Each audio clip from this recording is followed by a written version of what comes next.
When Thomas Jefferson arrived in Philadelphia in 1776, for the most important summer of his life, he wasn't alone. A 14-year-old named Robert Hemings traveled with him from Virginia to the city where the 33-year-old Jefferson would write and sign the Declaration of Independence. Hemings was a body servant, or valet, to the Virginia plantation owner and future third president of the United States. He helped Jefferson dress and shave. He ran small errands for him. He followed him when he rode horseback and likely brought him his meals. He had no choice but to do whatever he was told. Hemings was one of the many black people Jefferson enslaved. He was also the half-brother of his wife. While Jefferson drafted one of the most famous documents in U.S. history, Hemings waited on him hand and foot. Maybe it was Hemings who refilled Jefferson's inkwell as he wrote the lofty words of that great document, which declared Americans free from British rule and free to pursue their dreams. All men are created equal. Robert Hemings, however, wasn't free to pursue his dreams. Neither were the hundreds of thousands of enslaved Africans living in the colonies at the time. As the Patriots fought and died for their freedom from Great Britain and the rule of King George III, they continued to deny freedom to enslaved Africans. History recap. Colonists were the settlers in British America. Patriots were the colonists who fought the British for their freedom. Loyalists supported the British cause and did not want to break from Great Britain. Jefferson wasn't the only slaveholder in Philadelphia for the momentous meeting of the Second Continental Congress that summer. In fact, the majority of the 56 men who signed the Declaration of Independence enslaved black men, women, and children at the time.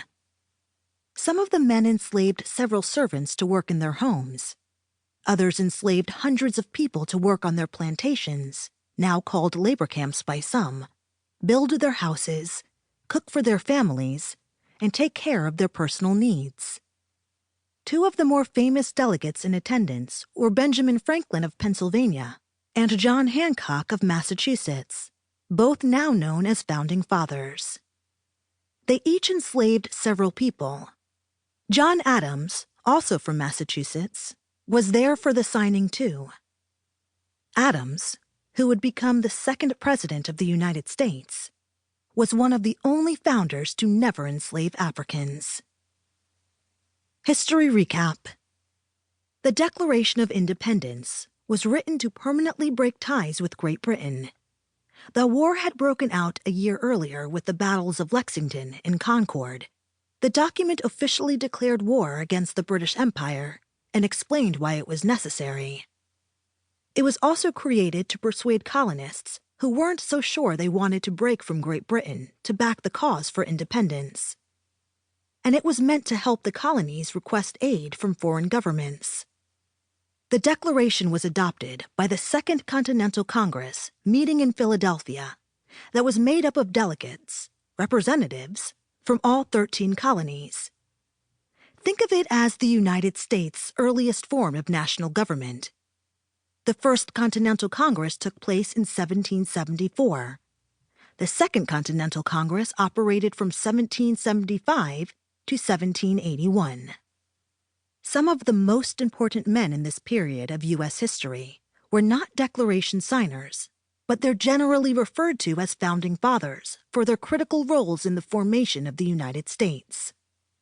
Included in this group are Alexander Hamilton, future Secretary of the Treasury of the United States, James Madison, future fourth President of the United States, and, of course, George Washington, commander of the Continental Army fighting the British, and the future first President of the United States.